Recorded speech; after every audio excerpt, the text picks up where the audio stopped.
Good evening from Pierre, Werner Institute in Luxembourg.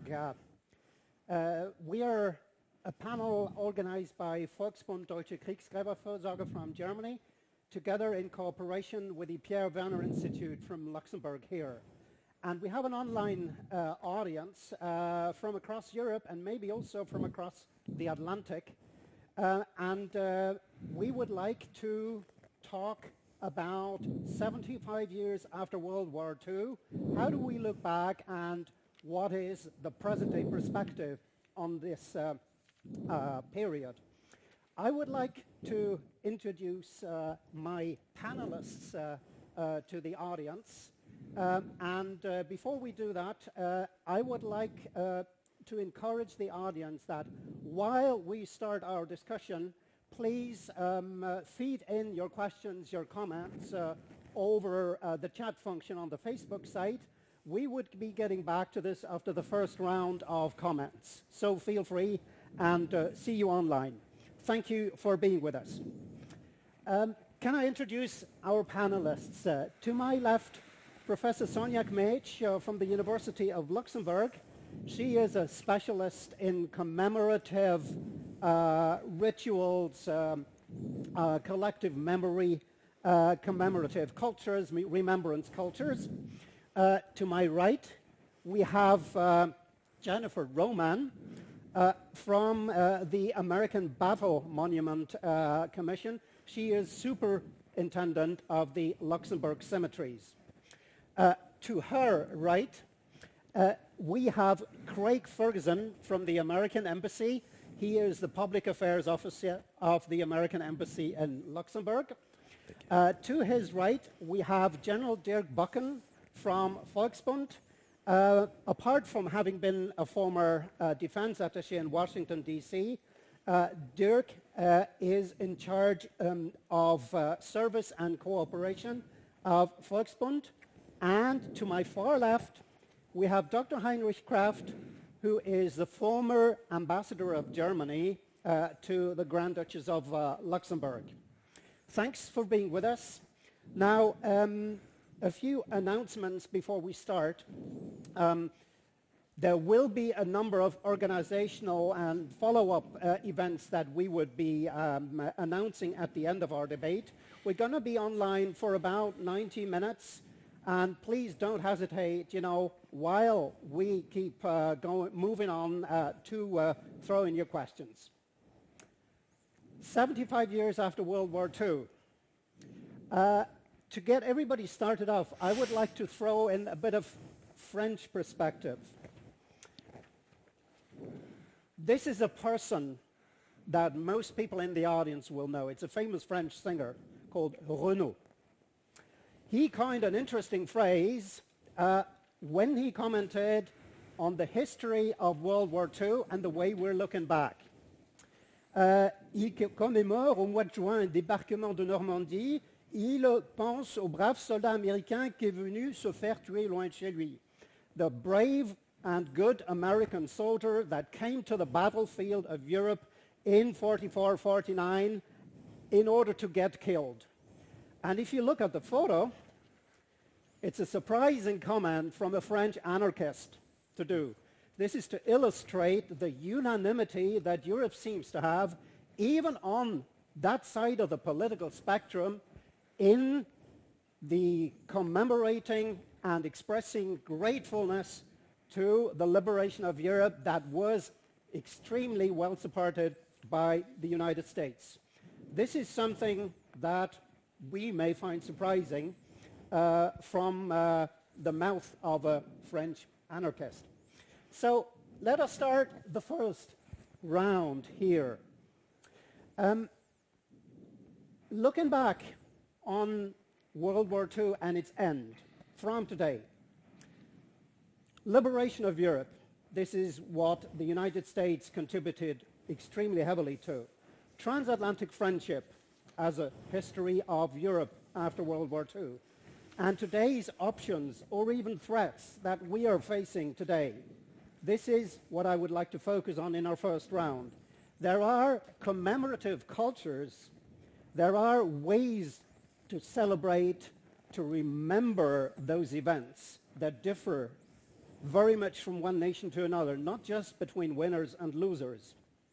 And I would like to involve Sonia Kmech as our first panelist, asking her, what do you see as a joint element in the commemorative cultures when the nations of Europe and the US, and including Russia, for example, look back on World War II and the post-war period? Thank you. Thanks for the question and for the invitation. Common outlook is difficult to say. Maybe peace might be one. You have behind the Volksbund slogan, gemeinsam für den Frieden, together for peace. I'd like to just ask the question, is peace building a common goal for commemorative cultures? I would rather think that it's, well, historically speaking, a relatively recent task of commemoration to promote peace, and it's still not the only one. So historically, very often, well, one wanted to wish to celebrate heroic deeds, the greatness, possibly even to seek revenge, to honor the dead, certainly for a certain cause. Very often it was the fatherland in the 19th century, and this interestingly changed after World War II, and maybe in the US context also after the Vietnam War, with the growth of pacifism, including in organizations such as the Deutsche Volksbund. But this, I think, is relatively recent, and it's not uncontested. And I just wanted to briefly mention a very interesting milestone in that debate, which is the 1985 speech by the German President Richard von Weizsäcker, which is very famous. It's one of the most quoted speeches on the commemoration of the end of the Second World War, and it was quite contested at the time.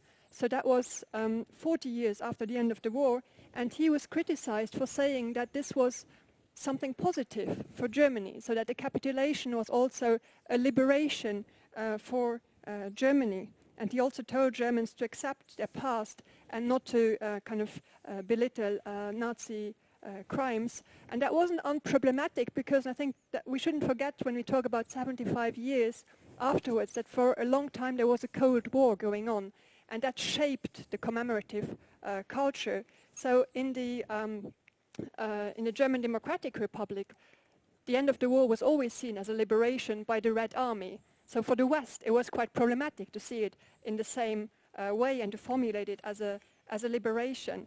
And Weizsäcker's speech is also, or was new, in the sense that he also explicitly mentioned the resistance, including the communist resistance. He mentioned Soviet and Polish victims of war. He mentioned victims of concentration camps and massacres, but also victims of Allied bombs and of rape after liberation. So that was really a turning point in commemoration. All those things are pretty standard, I think, today, but at the time that was quite seen as quite difficult to mention this collective responsibility of Germany, but also to promise a kind of redemption by commemoration. So that's also a kind of turning point. And coming back to peace, very often one thinks, well, peace in commemoration is when old enemies kind of hold hands over graves. For instance, famously, of course, Helmut Kohl and François Mitterrand at Verdun. But it's not necessarily always as unproblematic, because just 3 days before Richard von Weizsäcker's famous speech, Helmut Kohl also welcomed a former foe, now ally, Ronald Reagan, in Bitburg. So Bitburg is just across the border from Luxembourg, and it was a so-called Bitburg affair, because at that German cemetery there were also graves of Waffen-SS. So yes, it was peace, but peace against who, for whom, so it's a very difficult discussion, and Weizsäcker's speech was sometimes seen as a counterweight for that. So commemoration, I think, is, in terms of peace binding, is a double-edged sword, especially if combined with military parades, as it still often is. And then maybe one should also make a distinction between commemorations, official commemorations, which are very political in nature, and collective memory, which is then something very personal or intergenerational, which you find in the arts, in museums, in films, in video games. And there the question is peace there the combining element, or again, is peace something that is not necessarily conveyed by those media that commemorate the war? Mm-hmm. Thank you, Sanja. Jennifer, can I bring you in on this? Before we started our round here, we had a bit of a talk, and Jennifer told us some very interesting experience she's had with American families finding their fallen over here and going to rediscover what the battlefield situation may have been. Would you like to share this with us? Sure. So first I'd like to, of course, thank you for the invitation on the panel and for the question. Just a little bit about the American Battle Monuments Commission. It's an agency of the United States government that operates and maintains 26 American cemeteries and 30 memorials, monuments, and markers in 17 different countries.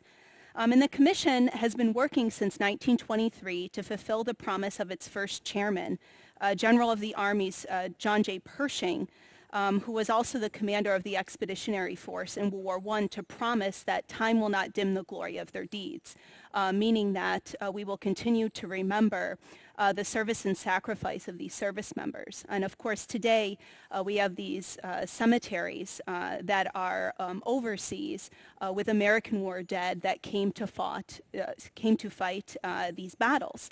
And, you know, 75 years ago, yes, there was liberation, there was freedom, there was the end of the war, but in some cases that actually represented a loss. And back in the United States, that might be a son, a daughter, a spouse that wasn't coming home.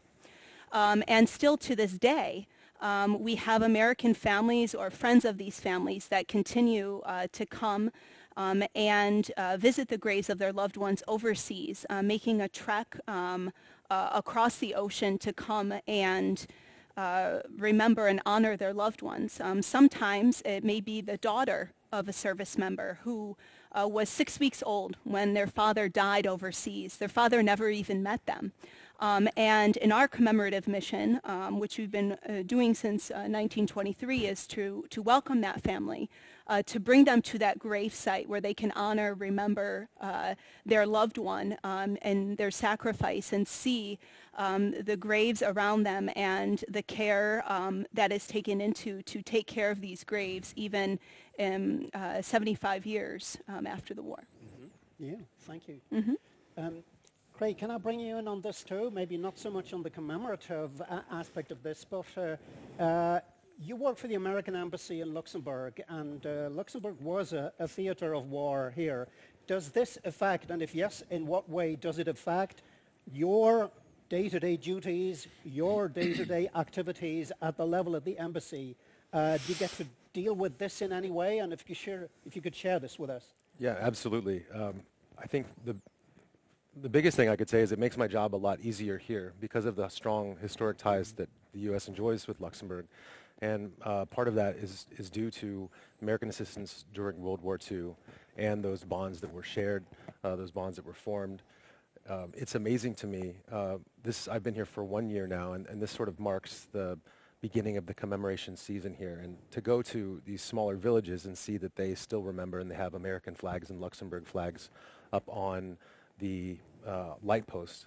These are memories that, for us, make it easier to operate as Americans, to remind people that there's a long shared history, and whatever may happen in the short term, there are these longer, closer ties, and so that's been very important. Mm-hmm. I also wanted to touch on the piece on that you mentioned on peace building. I think that it very much is important to the embassy and certainly to our ambassador that people realize what price freedom, and for anyone to go to a grave understands what that took and that a life was lost in order to preserve freedom.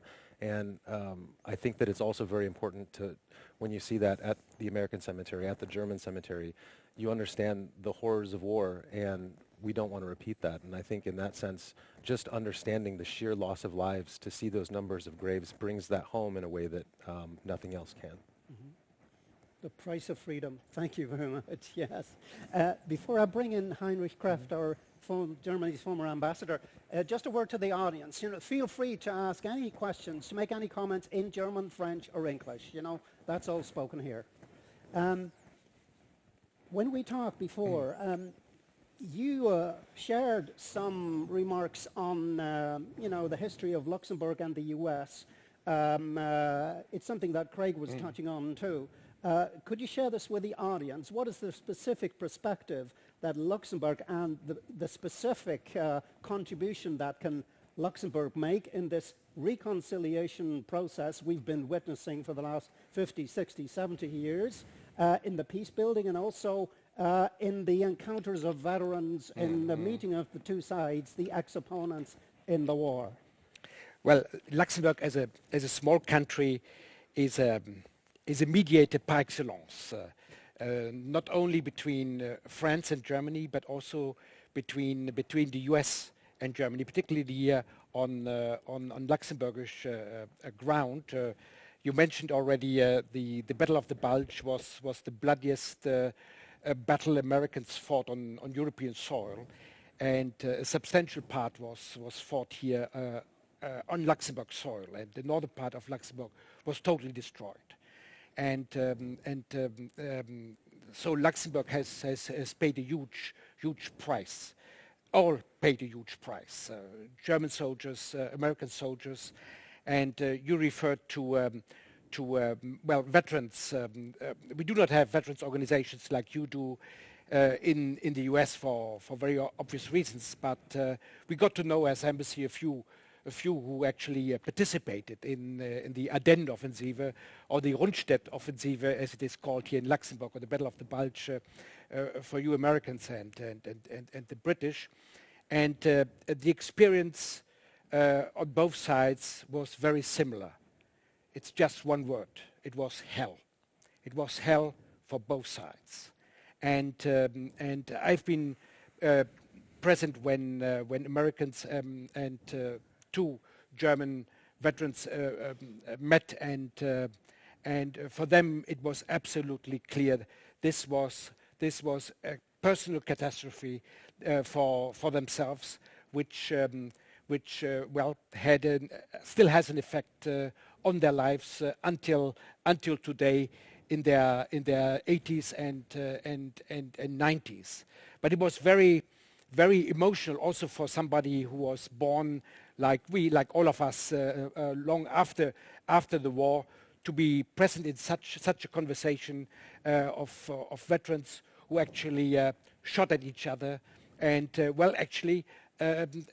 were supposed to kill each other. That they found peace also in reaching out to each other. So what we had on the political level, that Americans reached out to Europeans, particularly to Germans after the war, we also have on the personal level, that those who participated on the ground as soldiers reached out to each other, and it was accepted from the other side. Mm-hmm. Mm-hmm. Reality on the ground. Thank you. Dirk, if I can refer you to this. You're a person that has witnessed reality on the ground from both sides of the Atlantic. Would you like to share your perspective on the way Americans tend to look back on this, on the way you have wide experience across Europe, on the way Europeans tend to look at this from a political or even military or from a peace-building angle? Sure. I personally think that Europeans are looking back at the war, and also in the aftermath of the war, from a European point of view. I mean, you have to understand how the situation was in Europe after 45, and I can only give you a couple of numbers from Germany. We lost 8% of our population. So we had over 10 million refugees coming from the east pouring into more or less into Western Germany. There were for the first time, more civil victims than fallen soldiers. In the three Western zones, there were 4 million injured people and we had 1.4 million orphans and over 1 million widows. The famous These widow. cities were destroyed. Cologne alone, 70% totally destroyed. So when the soldiers came back from war, they were not greeted with flowers from young girls. They could be deemed lucky when they could arrive by train on an almost shattered railway station. So let's say to survive, especially the first 2 or 3 years after the war, actually shaped the daily life of the people. Survival was the most important thing, and soldiers, I think, German soldiers were happy to get rid of the uniform. And that's actually what they did. They recolored it and used it again because it was valuable tissue, but they did not want to wear the uniform any longer. That was the situation, and that shaped very much also the remembrance. And could you compare this to what you perceived as an American perspective on this? Right. When you look at the American losses they look at it, they look to both sides. We often see the Americans only fighting the Second World War in Europe, but it was also fought in the Pacific. And actually it was the starting point. On the 7th December in 1941, the Japanese forces attacked the Americans in Pearl Harbor on Hawaii. This came as a total surprise to the Americans. It was the president called it the Day of Infamy. One day later, the United States declared war on Japan, and the Germans, a couple of days later, and also the powers of the Axis, including Italy, for example, declared war on America, thinking they could exploit the situation, the weakness of the Americans in that situation. So America, this vast country, all of a sudden saw two enemies, one on the Pacific side and one on the Atlantic side. Luckily, the Americans, they were a very strong and very power with really strategic resources so that they could do that. But we should not forget that till 1941, the Americans tried to stay out of the war. They supported allies, but they did not want to get dragged into it. But that changed totally on the 7th of December. The next day, hundreds of thousands of young men actually poured into the recruiting bureaus. On the 2nd of September, and it's no coincidence that we do this conference here today, on the 2nd of December 1945, the Second World War for the United States ended with the signing of the capitulation by the Japanese government on board of the USS Missouri, which, by the way, is also in Pearl Harbor now today, that ship. So it was deemed as, in the United States, soldiers were welcomed back as heroes, actually saving the United States, but not only saving the United States, saving freedom on this globe. Well, this sheds a light on the post-war period. Freedom comes at a price, as you said, Craig. This is something that the older generation remembers, probably in Europe at least, a lot better than the younger generation. I had a question, an interesting question, that would sort of be a little illustrative of that generation gap. There's a question from the audience that focuses on the peace movement of the 1940s. The name of General Pershing was mentioned accidentally a few minutes ago. The question is, what about the European peace movement in the 1980s? Was it not a European answer to war? I suppose war in general. And is that an answer that would be possible even today? Is this something we can think could happen today? Something like the peace movement of the 1980s. This is what I understand from the question. So maybe, Sonia, you elaborated a little bit on peace building. How would you respond to this? Well, Europe, I think, is not in the same situation as in the 80s, of course. So the Cold War, I think, is what triggered this, and the feeling that this should be something that should be overcome, which Willy Brandt and so on started to think of a different way in dealing with the East. And so I think that's the context in the 1980s of this response to a militarization and the fears of an atomic war and so on, that are not as present, I think, today. We have other worries and thoughts, maybe rather nuclear power plants rather than a nuclear war in Europe. But of course, in other regions of the world, there are, it's an interesting question whether similar movements might emerge in continents where there is more actual war going on. Difficult question. Can I also bring you in, Heinrich, on this? Because you lived to see the movement, the peace movement in the 1980s. Well, I think Sonja is totally right. It came out of that particular situation in the end of the Cold War, which was not perceived yet. Today, youngsters look more to make peace with nature, peace with the environment. This is perceived as the bigger threat because it's closer to home. It's part of their personal experience, and war is, thanks God, not a personal experience of very few people, at least here in Western and Central Europe. But Dirk, if I can bring you in here, we're witnessing a period of rearmament at the moment.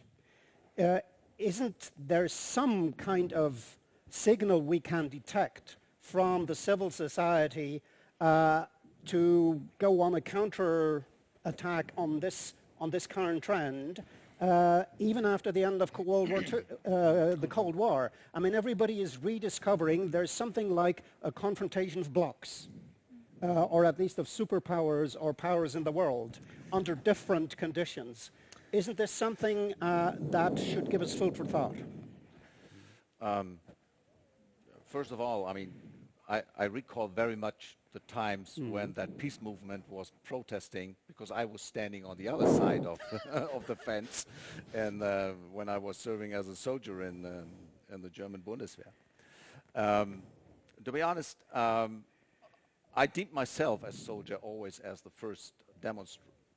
I was demonstrating for peace by what I was doing, because soldiers know what war means. And I have rarely met anyone who actually longed for war or longed for battle and for death. No. Because it's not natural. It's not built in our human genes. The situation is far more complex than thinking only in, let's say, military potentials. I always like to say the soldier is the consequence of the fact that the human race obviously cannot live in peace and not its origin. So forces that we have right now today are, well, that's the good news, way smaller than they used to be.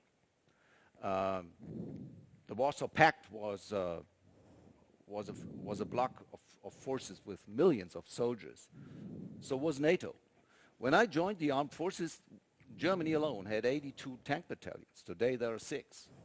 So we spend a lot of money, and there's a lot of discussion, especially in America, whether the Europeans spend enough money on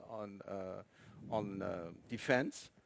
But we talk about what NATO has agreed upon, 2%. In the 80s, Germany spent 4% of its GDP for defense because it felt way more threatened. But the world has changed. The Berlin Wall came down. The Iron Curtain is gone. Now we sit in a kind of world that is unstable, where we do not know where the next crisis might emerge. It's no longer the Fulda Gap or the Northern Plains, where you could count on the other side. You could count the enemy. You could measure the thickness of the steel of tanks. And you can, from that, you could really derive your own solution. How many forces do I need for a good chance to defend my country? But those days are gone. I mean, for heaven's sake, they're gone. It's good. But it doesn't make it easier from a military point of view, because you do not know what will come next. The hidden enemy. Craig, I have an interesting question for you. Maybe you could respond to this. Somebody's saying, today we consider peace as deserved. Would it be possible that, are there any indications this could change? I think this calls for some interpretation, and I don't know whether we'd be on target with our answer, but we can try at least. Well, I think that those who went through that period would certainly think that it was deserved, that a price had been paid. I think, though, the question, I would look at it as we were discussing earlier, that the other part of remembrance is remembering that this is possible in any age, under any circumstances, and it only takes a few actors to decide that they want something that they don't have for this to become a problem again. And you can see, right now we don't have the same sort of buildup of troops or armament, but we still are in an era of big power competition. And you see in Asia, the Chinese, as their economic rise has come full circle, you see that their military rise has come to join that. And I think that's something to be wary of. I mean, in Europe, just within the last decade, I mean, you see what's happened in Georgia, you see what happened in Crimea. We're not in a static place. We're not in a post-historical age where conflict has ended. So I don't think that we're in a moment of relative peace, and I'm thankful for that. But I think you always have to be wary, and that's part of remembrance, is knowing that these things happened before and they could very well happen again. Mm-hmm. Mm-hmm. Yeah. Can I also bring you in on this, Jennifer? I mean, you deal with a lot of visitors that bring their own understanding of the war, etc. Can you see any changes? Have you observed any evolution in the way families approach the graveyards, the memory of World War II, etc., as compared maybe to a few years ago, or as compared to what the official general line of the organization is? Sure. So the American Battle Monuments Commission, when it began in 1923, was first designed to construct these cemeteries, memorials, and monuments after World War I. And after World War I, there was a Gold Star Mother program where mothers of fallen service members were able to come over and visit the grave sites of their loved ones. And as time has gone on, we continue to have the families of these service members come. But we also continue to have Europeans come. People from all over the world actually come to the cemeteries to remember and pay their respects to these war dead. In fact, at the Luxembourg American Cemetery last year, we had over 120,000 visitors coming from all over the world. And myself and my staff there, talking to these visitors all the time, giving, of course, to them their visit very personal to them. But what I've seen is a continued honoring. Families continue to pay respects, but more individuals coming to pay their respects and continue to pay their respects as time continues to go on, even 75 years after this war ended. So I see it continuing to move into this commemoration and also into people's interest in learning the story of the site and the service members buried there. It's quite amazing, 75 years later. Yes. Yeah, definitely. So it means that there is some fresh memory that is passed on from one generation to another in a way. There's a critical remark here on the way some social groups tend to look at the end of World War II. I'll read it out to you, and whoever feels they could respond should do so. Remembering the end of the Second World War is also misused by certain groups with little interest in peace. What is the opinion of the speakers? Misusing, and the emphasis seems to be here on peace building, misusing the commemoration of the end of World War II. Whatever the interpretation is of misusing. Anybody who would like to respond? Sonia, can I ask you? Sorry, I failed to see which groups are referred to, so I Certain. Sorry. I don't know. Yeah, of course, because the Volksbund, with over 800 war cemeteries abroad, and over 10,000 sites inside Germany, of course, is observing that these places are sometimes used for a remembrance that we don't think is appropriate. When we look back, and I described the situation after the war, right, in Germany,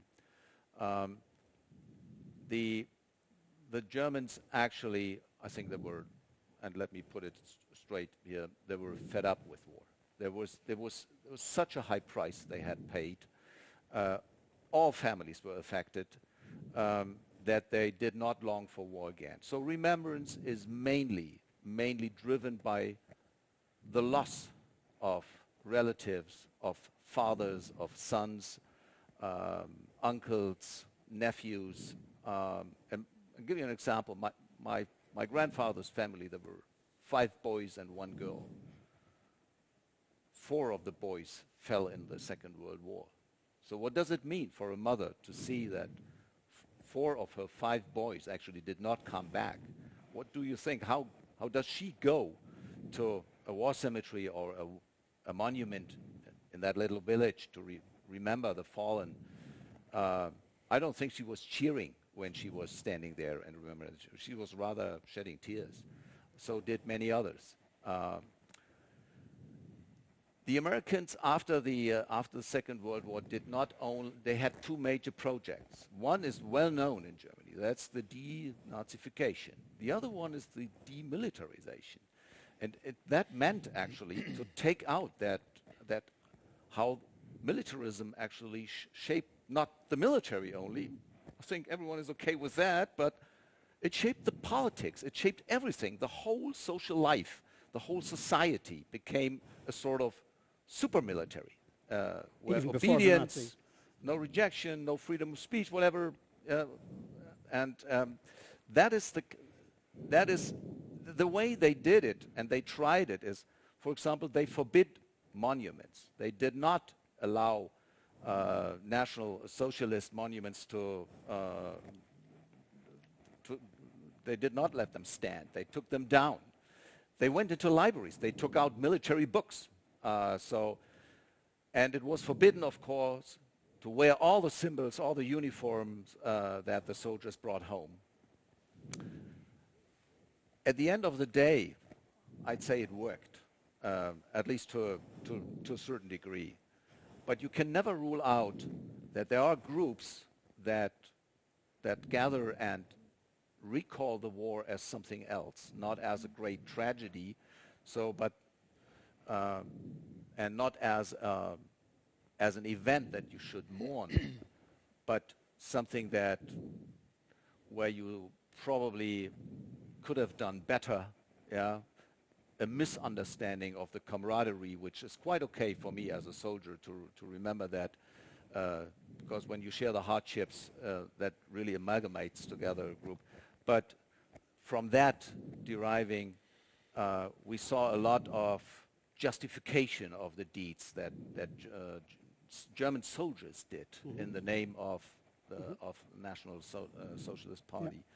And that is, I think that was the case that survived somehow, and peculiarly enough, it transferred somehow into next generations. Yeah, that is really interesting and frightening. Craig, can I bring you in on this very briefly?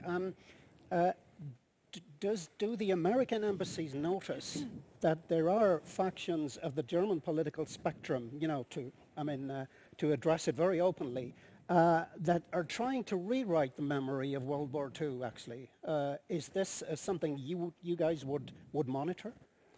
Well, I wouldn't say that we've monitored per se, but it's something that I've certainly noticed.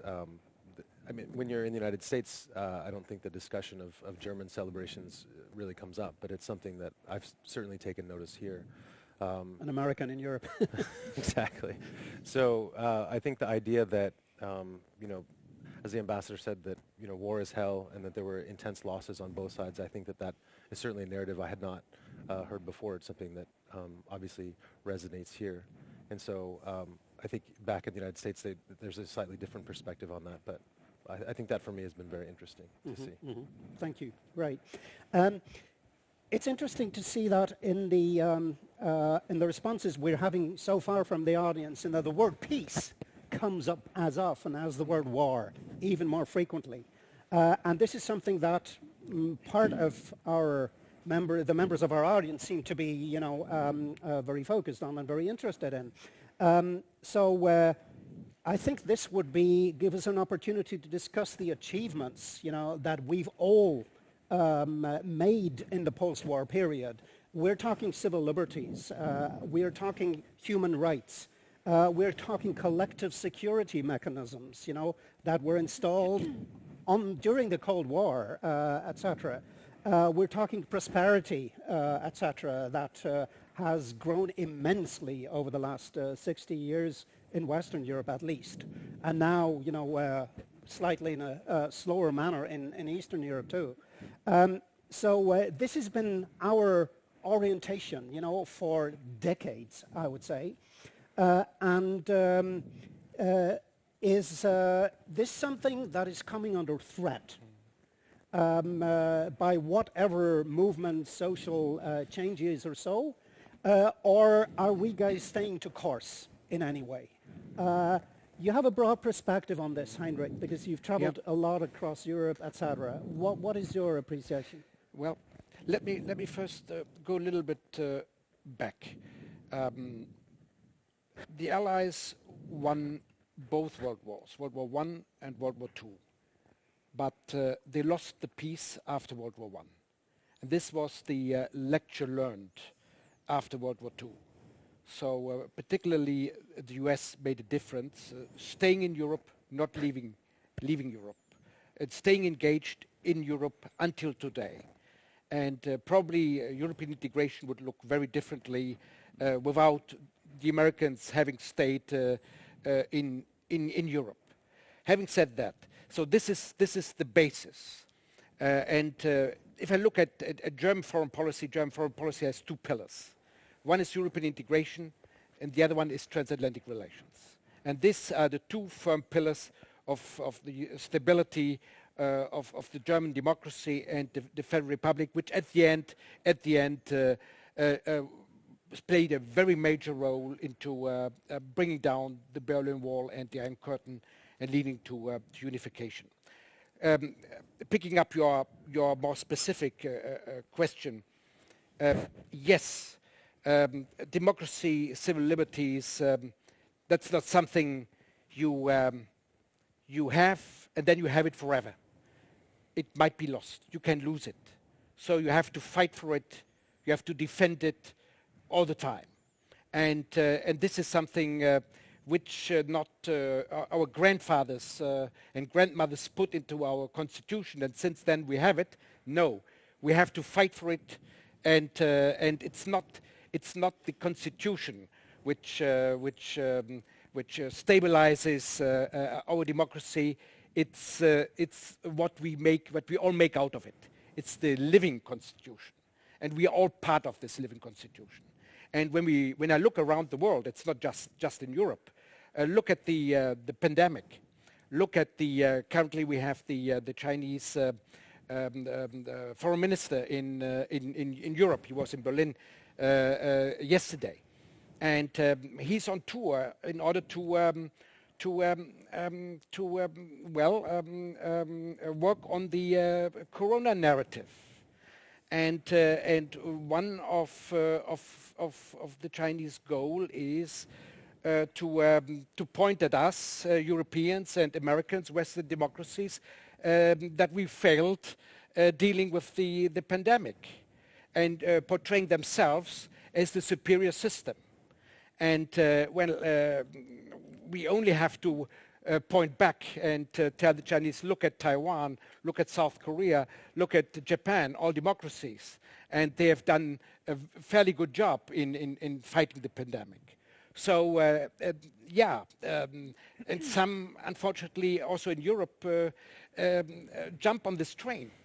So when in February, March, we were short of face masks, and of course, because the Chinese had the crisis first, they had a huge production setup of masks, and they did a mask diplomacy, sending tons of masks to Europe. And I'm not naming any European politicians, but there were a few who were complaining that Europe was of no help, but the only country helping them was China. So we have to really to watch out, even inside Europe, inside the European Union, that our achievements in terms of democracy, civil liberties, our values, that they are under threat, not just from the outside, but also from within. And so we have to be, we should not be too complacent. We should be watching out what's going on. Freedom comes at a price, as Craig put it. Absolutely. Yeah. Thank you. I have another question here from the audience that I would slightly, I'd like to give it a bit of a softer spin, because we have been discussing peace building and preserving peace, etc., a little bit. But I would like to bring in the cultural aspect here, and you'd be more qualified than you, Sonia. It says, in the spirit of peace, what lessons can be learned from the end of World War II to actively, I think the emphasis on actively, address current histories of oppression that both Europe and the United States have and continue to participate in. And I suggest you approach it from a cultural and discursive perspective rather than just from a political or military perspective. Would you feel? Yeah. I think it's about complacency. Complacency is a good word, and also the us European. Who is us, right? So who are we? And first of all, Europe was divided for 45 years out of this 75, and if we say civil liberties as a great achievement, I think it's not the same for the last 75 years everywhere. So of course we had the kind of awakenings of civil liberties in Hungary, smashed in 56, and in Czechoslovakia, smashed in 68. But also in the West, I think the civil rights movement in the US only really gained in momentum in the 1960s. We had the Algerian War in France. The Algerian War in France. There are many examples. In Great Britain, there were race riots in 58, in 1981 in London, in Leeds and Liverpool. Actually, summer riots almost became the norm in the 1980s, leading to a report in Britain chaired by Lord Scarman, which concluded that racial inequalities played a big part in kindling these riots. Then there's, you mentioned French-Algerian war, but also decolonization as such. So it's not suddenly in 45, civil liberties everywhere and for everyone. The same goes with prosperity. Prosperity, yes, but not necessarily for everyone. So, and then in terms of social welfare, I know that's a big discussion in the US, but also in Europe, there might be the idea that in the past 20 years, there's actually lots of cutbacks on the social welfare system. So I think this staying vigilant, it goes in so many different directions. And of course, there are conflicts that the US and Europe talking about racial inequalities, but also maybe gender inequalities and others that are still very much there and should be taken into account and not being too complacent about it. So basically, peace building wouldn't be just a communication exercise, but there's a reality on the ground that it needs to address, basically, in the social conditions, etc. Right? Yes, I think so. And also the fact that history is not a smooth running river. It's not even just running in one direction. It's going back and forth. And that this is something that if you say should we stay on course, what is the course? Is there a course, and do we define it, or has it already been defined and we're just swimming with it? So it's an important thing, I think, to see history as not static. And as open-ended, it can go in any direction. Mm-hmm. Thank you. I have another interesting question. This is a nice follow-up here. somebody's saying that war started as a bipolar feature opposing two nations, World War II. Today, war has changed face. Purely technological, economic, secret, weaponized conflicts. They're not the prerogative of states, but of ideological groups, you know, Islamic war, etc., etc. The lesson from World War II, the person says, is not just never again, not never again, but be more vigilant than ever. This is, of course, a challenge for current liberal democracy. Be more vigilant than ever. And this sort of ties up with what you're saying. It's the open future. This is an open frontier, basically, and it's never finished, you know. So would you, around the podium here, agree with that diagnosis? There is no never again, but there is definitely a reflux on the present. You know, be more vigilant than ever. We would all subscribe to it in general terms, I should say. You were very, Heinrich, you were very pronounced on, you know, the fight hasn't ended yet. Absolutely. Right? Absolutely. So what would mean more vigilant in your interpretation? Well, it's difficult. If you look back, for example, when did the Weimar Republic fail? As a historian, you can come up with some dates, with some decisions, but when you are part of it, it's very difficult to realize, oh, we are at a tipping point. And in most cases, we do not have tipping points, but it's a long gray zone, and you do not realize that the point of no return has been passed when it's being passed, and that's the problem. So yes, we have to be vigilant from the very first moment, from the very first signs. Mm-hmm. And vigilant in what respect? How do you do vigilance? Well, undermining our values,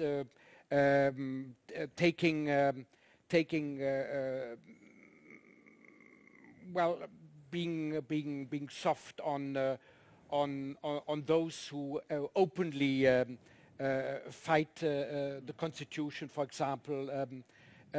No, it has to be done from the very first moment, and people have to speak up. Mm-hmm. Jennifer, you could possibly bring a little bit of a more personal perspective on this, you know, on the part of American visitors, not talking about Europe or so, but do you detect any signs of unrest among your visitors? Like there may be another war, there may be another threat that our soldiers would need to harness themselves against. Something like, not World War II, but some sort of conflict. I mean, I'm sure you're in contact with other sections of the military, you know, in any ways. Do you detect any unrest among your visitors, you know, that have seen and that are commemorating the events of World War II? That's an interesting question. I would have to say that the focus of the visitors that we're welcoming to the cemetery is to honor and remember the service members that are buried on site. Mm-hmm. Mm-hmm. So I don't have anything necessarily to add in regards to this. Yeah, it would certainly be very much of a sideline issue to them, of course. You know, that's what they came for. Mm-hmm. Any comments you would like to make on this? What you hear from the American audience that would be following events in certain theaters of conflict, not necessarily Europe or so, but I think the question addresses some of the theaters of conflict like Iran, the Middle East, etc., or even China or whatever conflict there may be on the planet. Yeah, Right. I think I agree 100% that populations and people, individuals need to be vigilant. And I mean, luckily the United States is quite plugged into the media in ways that make it hard to forget that. So I think that the U.S. is sort of hyper-vigilant in that way, always sort of looking at these in a way. And because we are deployed and entangled in so many different areas, and I think a lot of times the U.S. is still looked to as a leader in that way. And so, yeah, I think that it's certainly keeping mindful of who and what to be vigilant of.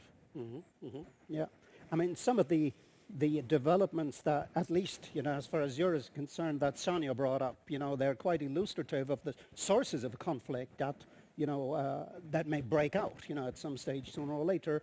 We're not talking civil war, but we're talking sharp conflicts, you know, within certain European nations or so. And if we look at the US, you know, there's food for thought, of course, in the, you know, down that line too, you know, in a way. So there's plenty of things to worry about. The thing is there any reason for optimism? Yes, we will be able to revitalize, or if needs be, we will be able to defend liberal democracy. We will be able to defend civil rights in the sense of what you said earlier on, even if it takes a fight. Is there any forces that we can detect that would support this, I would say, this effort that in some ways we're all making? Any sort of trace of optimism you can share with us? Well, we were successful in creating 75 years of peace and prosperity here in Europe.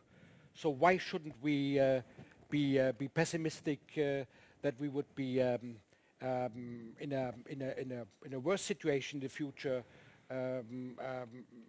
coming up with the same? So there is reason for optimism, because we know why we were able first to establish zones of peace in Western Europe and then enlarge it to Central and Eastern Europe. And if we keep these institutions, mainly the European Union, alive, we will be able to at least maintain the most important foundation. But there are other forces which pop up here and there. The last days we had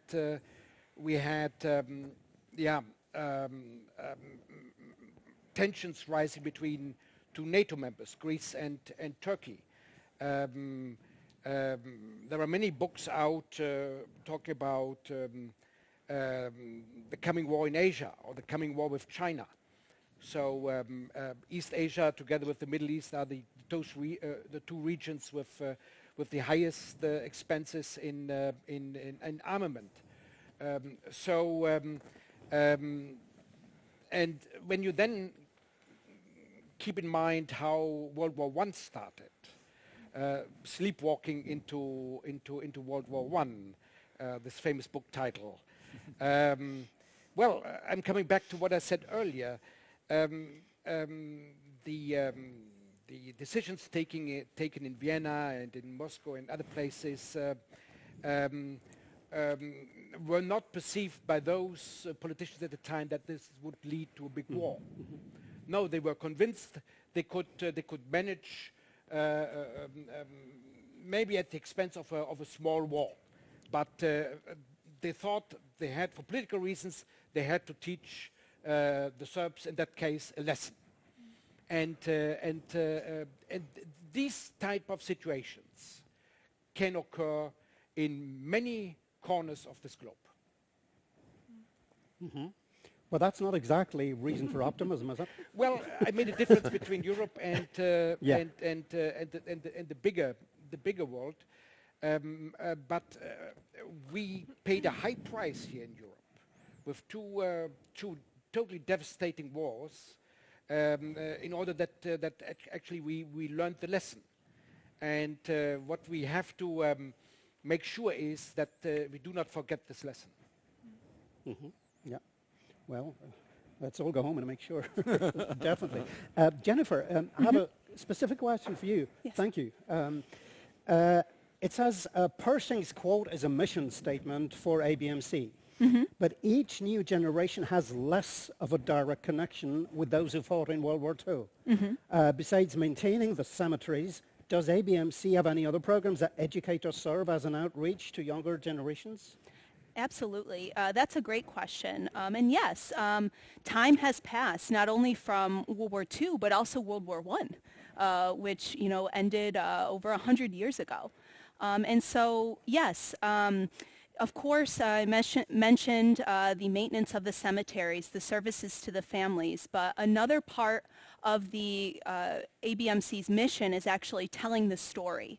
And what that means is visitors that are coming, whether they're visitors whose fathers fought in World War II, or students that are coming over, whether they're high school students, college students, European students, American students. One of our missions is telling that story, guiding them through the cemetery, visiting grave sites, visiting names on walls of the missing, showing them their picture and telling them who they are. And to speak to the younger generations, when they're visiting a college student, I might be able to tell them the story of a service member who is buried on site, who left college 1 year or within the year that he was supposed to graduate and become a research chemist, to come over and fight in this war and lose his life, give his life in that. So yes, the telling the story in the cemetery. Also, ABMC has an education program. You can go to the website www.abmceducation.org. And there's actually a program where there are different coursework that's been prepared, stories that have been prepared that people can explore. Mm-hmm. From a more personal narrative perspective. Correct, yep. Or for classroom use. Right. Yes. It's actually very close to what we're doing in Europe over here, to what I can see Volksbund is doing, for example. Yeah, especially with the Peace Line project that some of our audience members are on at the moment. Yeah, thank you. Interesting question we have next. Do you think European integration would have been possible without America? We've more or less spoken about this, but can I get back to this under two specific angles? Heinrich, you made it very clear, it wouldn't have been possible without the support of the US. What do you think was the American technique of doing it? Was it stick and carrot? Was it more like conditioning the value system, etc.? Where do you see the biggest merit the US has achieved? Staying in Europe was the crucial decision. And of course, it was easier for the Americans to reach out to the former enemy, to the Germans, than for the French and the Benelux, who had been the first victims of German aggression. And staying in Europe made it much easier for the people in France and the UK and the Benelux countries and Italy, bringing Germany even into NATO, into setting up the Bundeswehr, setting up an army only a few years after World War II and the founding of the Federal Republic. Mm-hmm. So in that sense, it was crucial for the Americans to stay here in Europe and also to guarantee the security of Western Europe, not so much against Germany at that point, because Germany was down. This was more a theoretical future threat, maybe. But of course, the threat coming from the east, with the Soviet Union spreading all over Eastern Europe, toppling those governments who had been established in the first months after the German defeat. So it was not just European integration, which was not possible without American support. Maybe even the very survival of Western Europe as a free half-continent would have been at stake without the Americans staying in Europe. Mm-hmm. Yeah, talk about presence. I mean, Germans would probably have been the only nation in Europe where each member of the population would have made contacts with American soldiers, very early on, etc. That's how we all grew up, basically. Right. Yeah. thankfully. Sonia, I would like you, if you can, put a cultural spin of values, etc., on this question of European integration and the role the Americans played in this, beyond Coca-Cola and chewing gum, etc. This is what heavily supported, in my eyes, correct me if I'm wrong, in my eyes, the integration of Europe, and also the feeling that, you know, there's a new age dawning. You know, is there something you can share on this to solidify the argument? Yes, it's an interesting question. So to what extent did the American lifestyle and exportation of that lifestyle, of that culture, popular culture, also kind of bring European cultures together?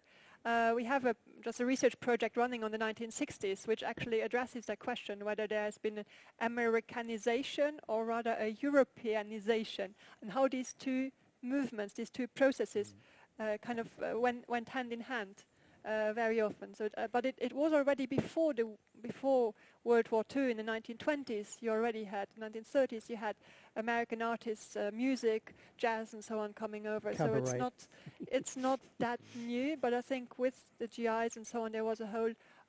You mentioned also food and other kind of more mundane things that came over and into the everyday. I think in Luxembourg it was very much the same. There's an interesting movie by Andy Bausch called Schockler, Knetschgummi, Abrong Puppelscher.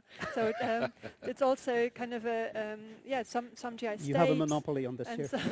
So about chocolate, chewing gum, and brown babies. So that actually there were also some GIs who stayed, or some Luxembourgish women who left, some cultural encounters, love encounters that happened.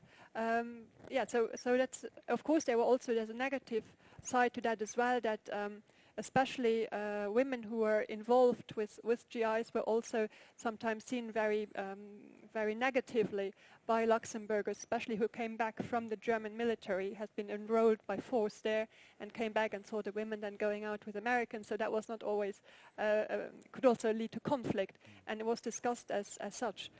So it's a complex question. Yeah. Yeah. But we all grew up with this, basically here. Well, maybe a bit later. Not you, but a bit of American perspective on this, Craig? On the contribution of the US as it's perceived from the other side of the Atlantic on the European developments? Well, I think Americans are proud of the cultural contributions, and that these things were seen as, I mean, Americans are, to be fair, we're hopelessly always comparing ourselves against, particularly Europe, like, oh, look at the healthcare, look at the education, and they're so genteel. And I think Americans are always looking to other countries and sort of saying, well, what can we do better? Why aren't we to that standard? But I think when it comes to that, it definitely provides a sense of pride that even, I know Sonia's wearing blue jeans today, that these are, that these sorts of things have become ubiquitous, and so we're able to share that with the rest of the world as well. Yeah. Let's not forget the jazz. Where would we be? I'm a jazz fanatic. So, yeah, definitely. You know, that is certainly a contribution. Major. Absolutely. Fine. Some of our speakers, they have been focusing a little bit on local events. This is something, you know, as we're in Luxembourg, and we don't often get the opportunity to come to some of the smaller countries of Europe. This is something I would like to explore a little bit more here. At least 4 people in the arena here have been or are still based in Luxembourg. Being overrun by the Germans, you know, in World War II, being the first nations, you know, to get crushed by that military machine certainly leaves blatant memory. You know, this is for sure.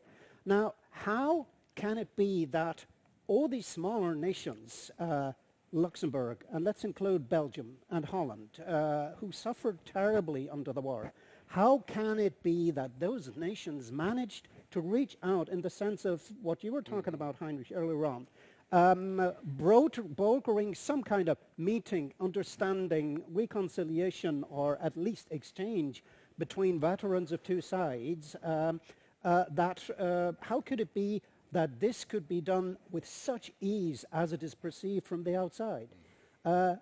What sort of special forces are at work, you know, that would drive Luxembourgers, Belgians, and Dutch people to do that? And I can confirm I know the Netherlands a little, you know. The same is happening partly in the Netherlands. Not entirely, but to some extent. Well, I think I would say out of national need. Luxembourg was neutral in World War I, but were occupied by the Germans. It was neutral in World War II. It was occupied by the Germans, and not only occupied military, but it was de facto part of the Gau-Moselland. And the Luxembourgers have taken that lesson, that neutrality doesn't give them security. So it's from that point of view, it's no surprise that Luxembourg, as small as it is a founding member not only of the European institutions, but also of NATO, of the United Nations, of the OECD, of the OSCE, basically all big known organizations. This small country is not just a member, but a founding member, because they really believe in multilateralism. Only in multilateralism, only together with others, gives them security. And being a small country between Germany and France, when Germany and France didn't get along, who suffered first? The small one in between. And look at those fathers of European integration. Robert Schuman, he was born just 500 meters here from this place. His mother was a Luxembourger. His father was from Lorraine, but because Lorraine was a part of Germany, of the German Reich at the time, he was born as a German because of the father.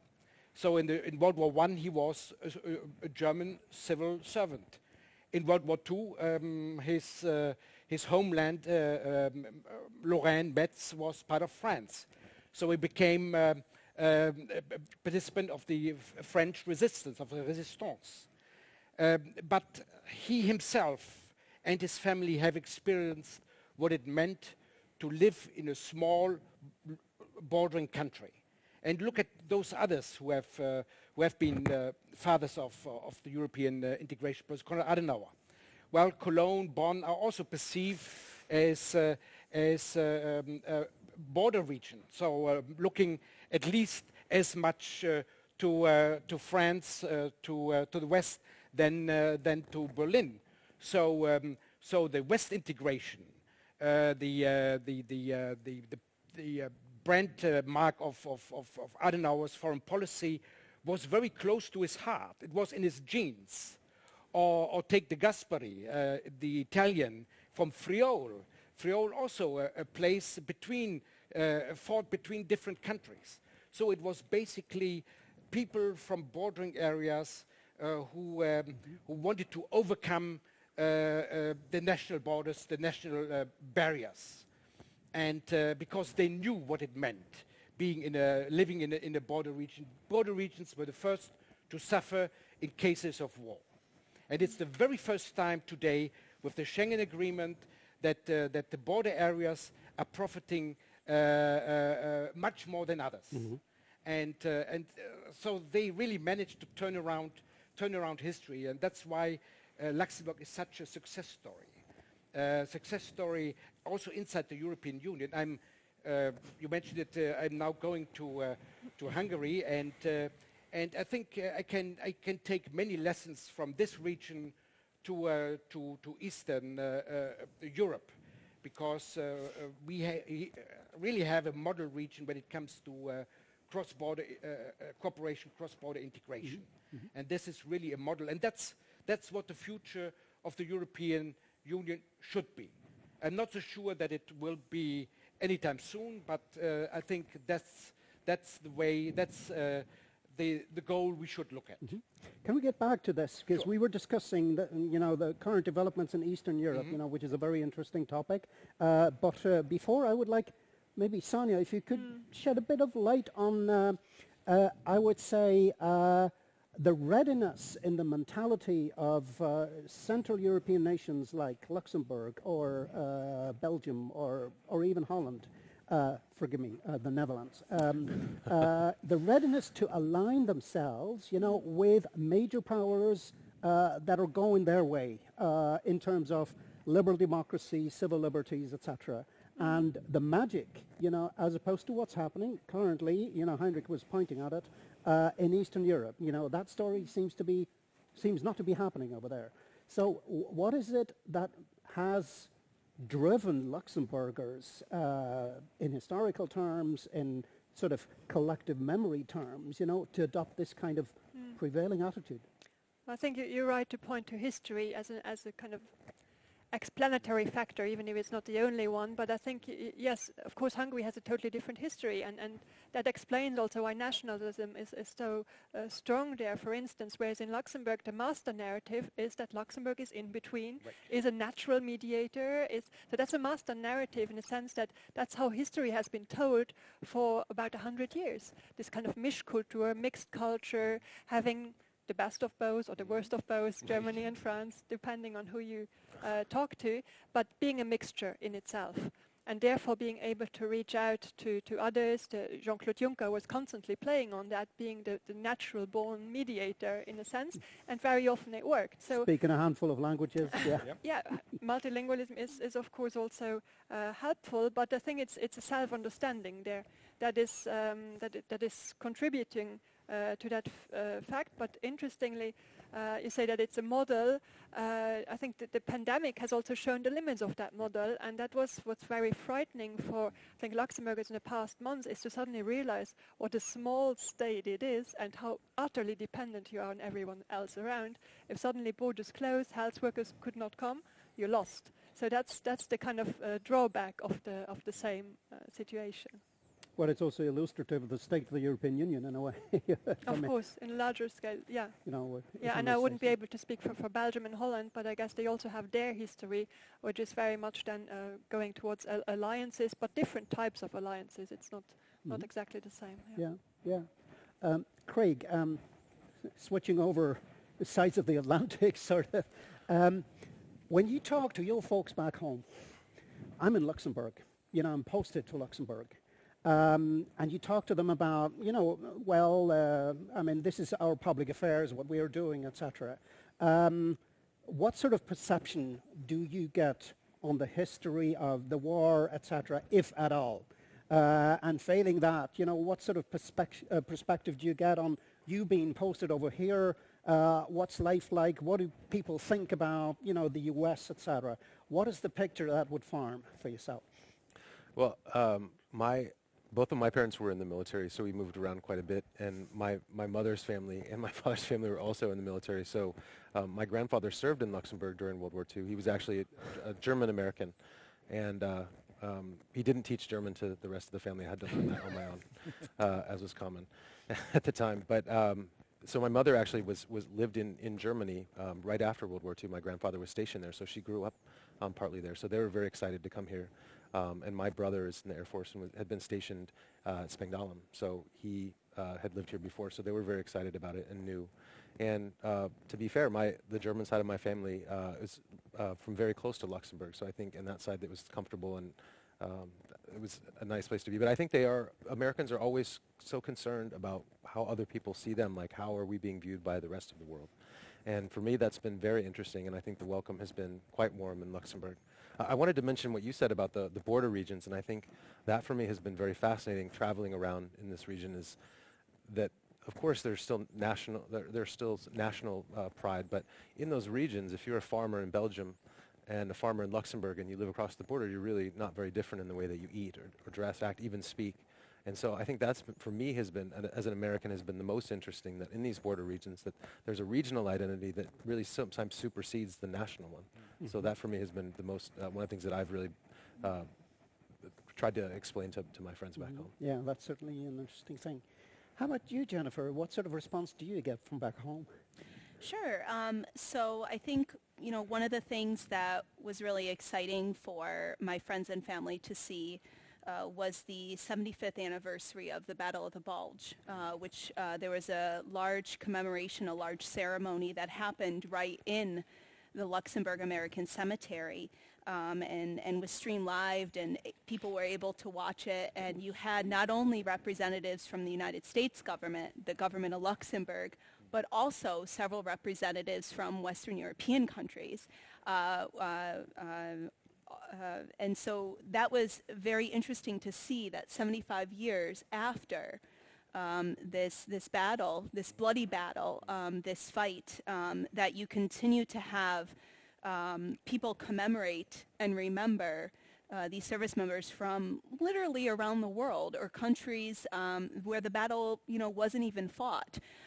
So it's interesting to see, whether it's people continuing to commemorate, people, coming to these ceremonies, or, just someone who's coming across the border to visit the cemetery.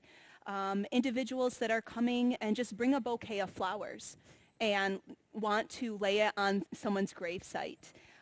Individuals that come for Memorial Day to help put the American and Luxembourgish flag at the base of every headstone. So those are things, ways that people come together to commemorate the mission, or commemorate the service members, that are buried on site.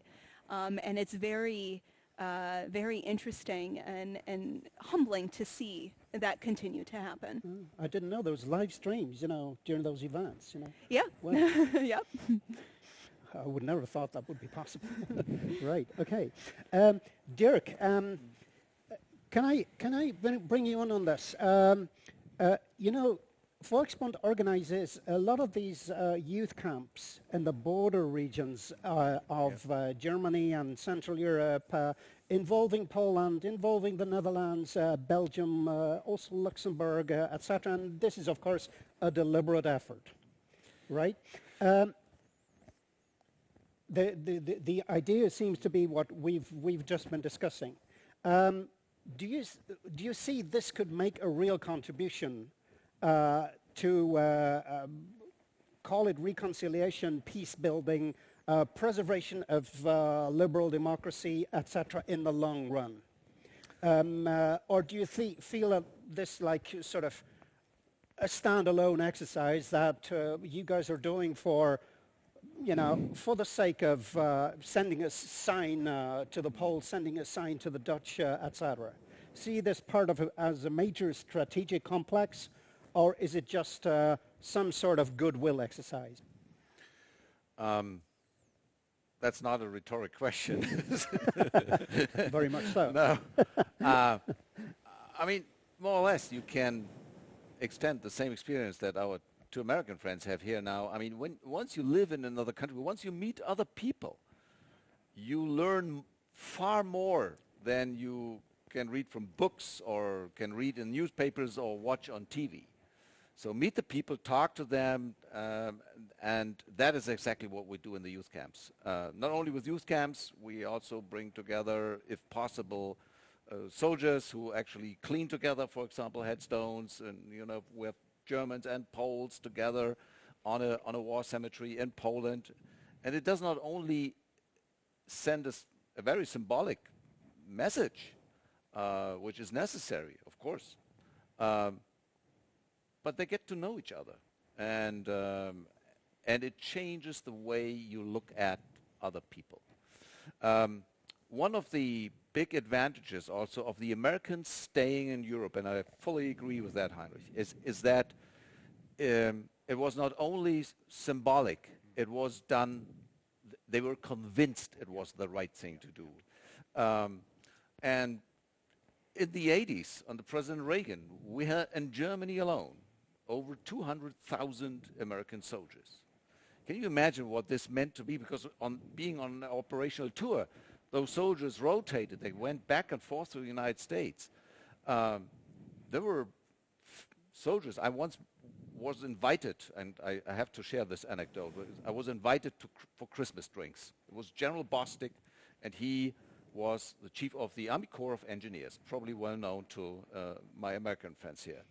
When I went into his living room, with my wife. I thought I was somewhere in Bavaria, so in the middle of Bavaria. It was everything, the furniture, the decoration was German. He had lived for 16 years in Germany. And that changes the way you look at people.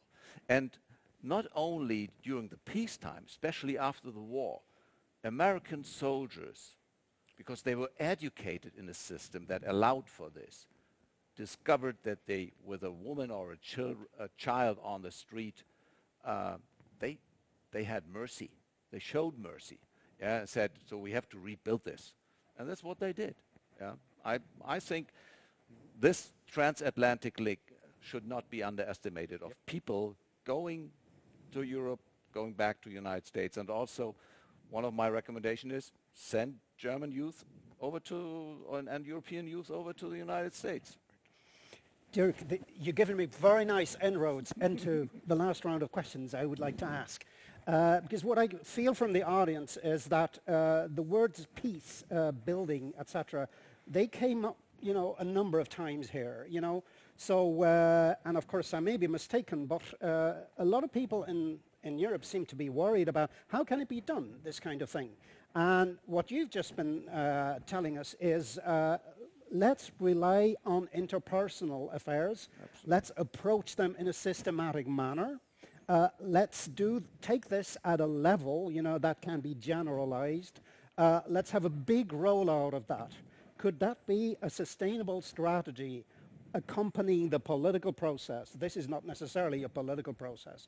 Accompanying them, let alone the military process. Could this be a strategy that could be approached in a systematic manner? Things have, other nations have tried it. The Germans and the French have tried it. It's become a success story. Lafarge, DFJV, etc. And if you feel, yes, this can be done, what would be the big steps that could be taken that you could see, this is what the governments of Europe and the European Union should do in order to keep peace alive and make it a livable peace?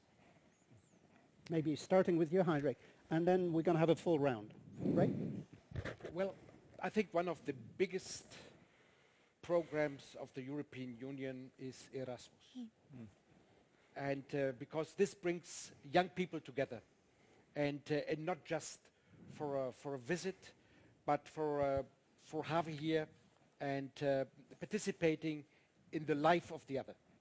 So it's bringing the experience of the other home, and I think this is something we really have to invest even more. And the decision has been taken that this program will be enlarged to include not just students, but also youngsters who work in other fields, who not necessarily with an academic career. But I would also add a quote. I don't know when he made it, Jean-Claude Juncker, probably many years ago. But this is something I will never forget. He once said to somebody who was very critical about the European Union, if you have any doubts about the European Union and the European integration process, go to a war cemetery. It's the poster that Volksbund has put on their front window at their headquarters. Right. Okay. Well, that is a very nice closing statement on your part. Sonja, any thoughts you would like to share? I would totally agree on Erasmus. I did an Erasmus myself from Paris to Glasgow and met so many people from all over Europe and lifelong friendships and so on as a student you make anyway, but in that particular context, getting to meet people from different countries, I think that's really one of the optimistic, if you want an optimistic message. There's also global exchange programs we have at the university, for instance, for people to go to the US or to Japan or to other countries around the world. That's on an interpersonal level, I think, definitely a way forward. I think one maybe just to bring in the economic stance. I'm not an economic historian, but still I think that's something that played as well in Luxembourg. A big role was the Marshall Plan, and we shouldn't forget, and not just in Luxembourg, of course, but that the economics, of course, it's solidarity attached to investment, and there's also economic thinking behind it. It's not just pure kind of for free, but same thing goes now with the kind of Corona, recovery package that the European Union was able to tie in July, which it has been hailed as really a major thing, which shows that solidarity is possible across many political divides and so on, attached with strings. So it's not, one can also see it critically, but still I think that the economic interactions and exchanges are also contributing to people getting along, hopefully. So open the borders and hop across the borders and stay where you're aiming to go. But it's like I said, it's not as black and white in the sense that it's also linked to people having to move out of precarity. So it's not necessarily always just seeking adventure for the sake of adventure, but also academics having to move around. There's just recently in the Netherlands been an academic cycle tour to show that young academics need to move around in order to get a permanent job, often for years. So that's not necessarily always a positive Erasmus. thing. It's Erasmus, but lifetime. So so it's a double-sided coin. I'm an Erasmus veteran. Jennifer. Sure. So, visiting a war cemetery, the Luxembourg American Cemetery, of course, here in Luxembourg, and an option to come and see the right in front of you, over 5,000 graves representing service members who paid the ultimate sacrifice in World War II. Learning perhaps some of the stories of these generally young men and women buried in the cemetery, coming from all 50 states. All 50 states are represented at the cemetery, and each and every headstone, each and every name on the walls of the missing representing an individual unique story to be discovered. So that continuing to tell the story along with it and perhaps find a similarity with one of the service members that could be buried on site would be something that you can do. And, that learning those stories can help ensure that their service and sacrifice is not forgotten. Thank you. So I believe the idea of exchange is one that is very much supported in the United States, and especially the State Department feels very strongly about it. We have several different exchange programs, such as IVLP or Fulbright, of which Sonia is an alum. IVLP is our International Visitors Leadership Program, and through that program, embassies will identify kind of young up-and-comers in countries around the world and send them to the United States, and sometimes to live with an American family for a period of time. And if you look at the alumni of that program, it's like a who's who of European leaders. I mean, Angela Merkel, Sarkozy, even here, Prime Minister Battelle has been on one of those programs. And so I think for us, we feel like if you come to the United States and see a small family in a farm town, you'll feel differently about the United States than you would if you just see it on TV. Conversely, it's not a one-way trip. We have many people that come, many of our scholars come to study in Europe at illustrious institutions and bring back that culture as well. And of course, there's students. I mean, even with China right now, the largest block of students from around the world is China in the United States, and it's a multi-billion-dollar influx of money to American universities, so it can't be denied. So for us, it's very, very important. On the sideline. Yeah. Thank you, Craig. Dirk, last word. Well, I think it all comes back to the question, how do we commemorate the things? And we have to accept that the history actually has guided on different ways. So we look back as someone on never again